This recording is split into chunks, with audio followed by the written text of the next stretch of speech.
রাম নারায়ণ রাম। জীবদেহের প্রতিটি চক্রের এক একটা বর্ণনা আছে, সেখানকার আবার ডেফিনেশন আছে, সংজ্ঞা আছে। সেই সংজ্ঞাগুলো সে নিজেও জানে না।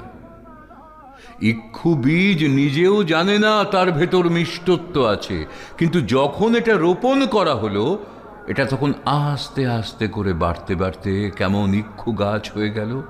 আর ইক্ষুর রস কেমন চমৎকার সে তো জানোই। প্রথমে ইক্ষুর বীজের ভেতরে যদি কিছু খুঁজতে যাও, খুঁজে দেখবে সেখানে মিষ্টতা নেই, তিক্ততা নেই, কিছুই নেই। সুতরাং আজ্ঞাচক্র সম্বন্ধে মানুষ তো আগেই জেনে ফেলেনি, মন গেল জানতে। মনের কাজই হচ্ছে প্রকাশ করা। সেখান থেকে জেনে নিয়ে সেখানকার বিষয়বস্তুকে এনে ইন্দ্রিয়ের ভেতর দিয়ে জানিয়ে দিল যে এই এই আছে, এখন যা করবার করে নাও, আমি চললাম। তাই দ্বিদলে বা আজ্ঞাচক্রে যখন একজন ধ্যান করতে বসলো বা ধ্যান করতে আরম্ভ করলো, বসে বসে জপ করছে, হঠাৎ দেখা গেল অন্ধকার।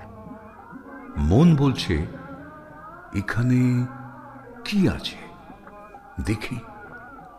মন ঘুরছে, মন ঘুরছে সব জায়গায়। ওর তো সব জায়গায় গতি, ওর গতি তো সর্বত্র একেবারে। ঘুরে ঘুরে দেখতে দেখতে তখন হয় কি, বেশ একটা তন্ময়তা আসতে থাকে। তখন বিষয়বস্তুগুলোকে ইন্দ্রিয়ের মধ্যে এনে ফেলে দেয়।